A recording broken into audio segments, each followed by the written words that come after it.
mau nanya-nanya berkaitan dengan bisnis sih Kang. Sekarang kan lagi rame bahasanya sih gotong royong gitu ya. Ya kita patungan membuka bisnis. Nah, ketika kita bekerja sama dengan teman ya dalam hal ini patungan untuk membuka bisnis, yang pertama itu supaya bisnisnya itu benar, lancar. Ini dari tujuan utama itu baiknya kayak gimana? Oke teman-teman, jadi saya biasa praktisi bisnis dan juga apoteker. Jadi gini, ketika kita patungan sama temen, yang pasti harus dibedakan temen dan juga bisnis. Jangan sampai kita berbisnis karena teman dan juga kita memanfaatkan bisnis karena kita teman. Nah, gitu loh. Sehingga dua entitas ini harus dibedakan.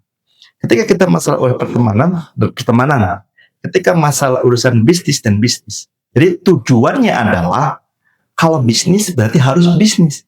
Dan bisnis itu di situ ada berbagai macam entitasnya, mulai dari visi misinya, operatingnya, siapa yang menjalankannya, kemudian bagi hasilnya seperti apa, dengan bisnis apa, dan masih banyak yang lainnya. Kita dulu ya, coba. Oke. Nah, kita bahas visi misi dulu nih Kang. Tadi kan ada membahas visi misi.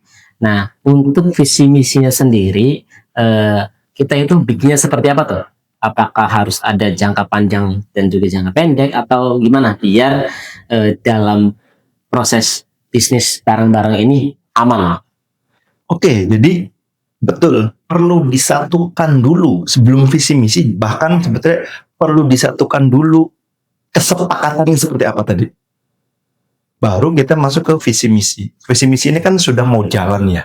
Sehingga visi dan misi itu mencerminkan apa coba? Kesepakatan tadi, kedua belah pihak tadi untuk menjalankan bisnis bersama. Jadi visi itu adalah jangka panjang. Kalau misi itu adalah tindakan untuk mencapai tujuan jangka panjang itu. Oke. Nah, ini anggap tadi ya kesepakatan sudah beres, kemudian visi misi sudah dibuat. Nah, gimana nih cara supaya kita juga menyamakan persepsi ya jika salah satu mitra atau teman kita yang bisnis tadi ada perbedaan pendapat ketika ingin bertumbuh.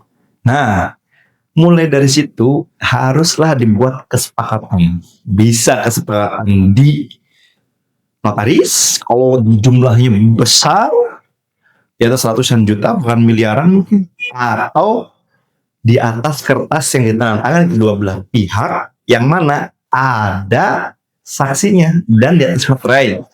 Dan di sini dijelaskan hak dan kewajiban seperti apa.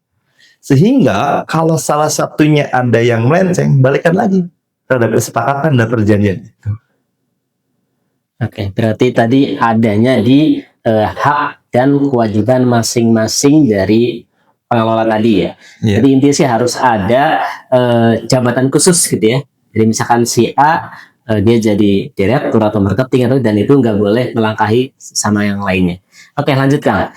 Berkaitan dengan nilai-nilai dasar dalam bisnis tersebut, apa yang perlu diterapkan supaya bisnisnya itu jalan?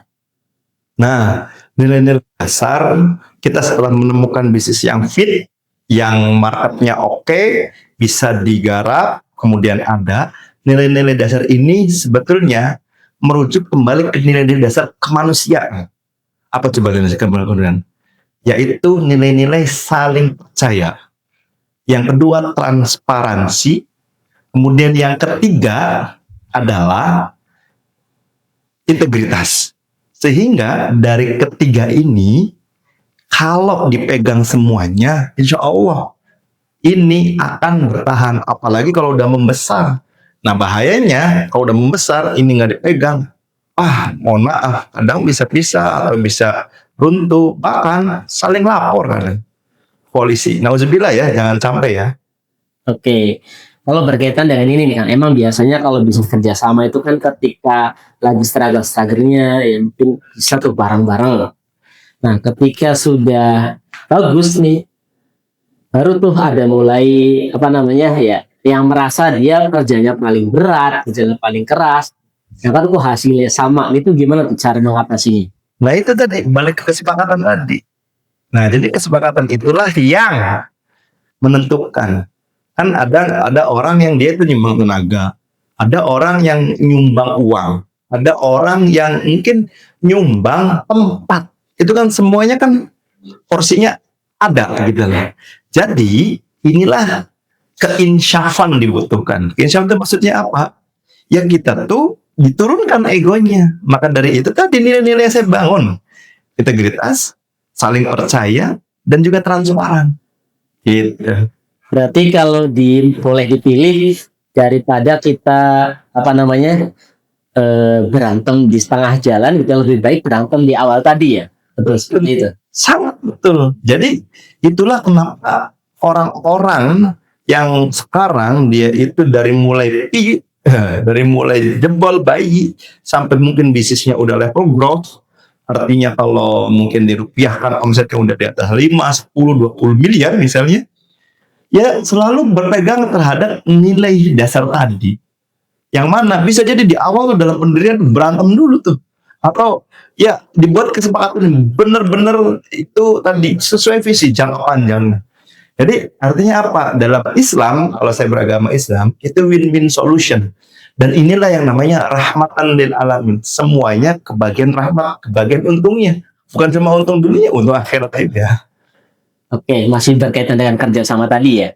Nah, ada nggak sih batasan khusus berkaitan dengan setelah kita kerjasama, kemudian berhasil, nah kemudian yang punya uang paling banyak, saya juga pengen bisnis yang sama gitu, tapi sendirian aja nggak ngajak yang temennya ya. Ada nggak sih batasan seperti itu? Oh ya, batasannya tetap ada kesepakatan. Kalau dia mau buka yang serupa, ya itu hak dia. Dalam artian, kalaupun misalnya taruhlah bisnis coffee shop misalnya, yang pinggir jalan atau yang but-butan misalnya, ada yang invest, ada yang ngejalanin, misalnya operating, ada yang naruh uang di situ dan dibagi kesepakatannya. Di situ kesepakatannya apa? Mungkin sampai jalan sampai besar, terus tidak ada klausul. Misalnya kalau kamu bisnis harus sama saya terus. Kalau dia udah punya uang sama orang lain, ya boleh-boleh aja. Atau bahkan sendiri, ya boleh-boleh aja. Yang jelas, ketika tidak ada klausul di dalam kesepakatan, itu sah. Secara hukum dan secara agama sah. Tapi ya balik lagi tadi, harus ada itikat dan etika baik saling mengkomunikasikan. Insya Allah ini jadi berkah. Ya. Kalau berkaitan dengan suntikan dana pada saat bisnis itu bertumbuh atau misalkan jatuh sekalipun, itu sebaiknya mekanismenya seperti apa tuh supaya ya sama-sama menguntungkan atau ya tidak ada crash? Kalau definisi suntikannya masih dari internal, berarti artinya penambahan modal. Ya, jadi penambahan modal misalnya tadi ketika crash turun modalnya taruhlah divaluasi itu misalnya taruhlah 100 juta misalnya, yang tadi 150 jadi 100 juta aja turun. Kemudian dia tambah lagi 50 juta. Nah, tinggal dimasukin aja 50 juta ini saham dan total berapa. Gitu ya. Jadi itu nanti bisa jadi yang tadinya si operating sistemnya megang 20% saham, akhirnya dia naik jadi 50%. Artinya 50. Jadi persentase seperti itu. Atau kalau misalnya injek dari luar misalnya, dana masuk ke kita, sama juga tinggal divaluasi. Artinya yang taruhlah ini udah ada 2 yang kepemilikan dari luar masuk misalnya, tinggal dipresentasi lagi. Totalnya jadi berapa, orang luar dapat berapa persen, kita yang masih di dalam 2 orang ini berapa persen, dan disitulah saham yang nanti dividen ataupun bahkan mungkin bagi hasil bulanan yang didapatkan. Kayak gitu. Pertanyaan terakhir nih kan, berkaitan dengan pembagian keuntungan dan juga laba ditahan dalam bisnis tersebut, itu baiknya presentasinya seperti apa? Tidak ada presentasi baku, itu sesuai kesepakatan yang mana dibalikan lagi ke teman-teman, dan kesepakatan juga bisa kesepakatan ulang atau dibuat lagi. Kalau misalnya pengen dibagi semua 50-50, it's no problem. 60-40 is no problem. Atau ada yang ditahan misalnya 10% atau 20%, nggak masalah. Justru itu yang lebih bagus misalnya. Untuk apa? Untuk modal menggulung di kemudian hari dan bertambah terus. Jadi yang paling penting keridhaan keduanya. Ya, jadi itu yang melatar belakangi bahwa bisnis-bisnis yang mungkin besar sekarang itu terdapat keridhaan dan keikhlasan dari para pendiri, atau para pemegang saham dan juga yang ada di dalam. Oke, terima kasih.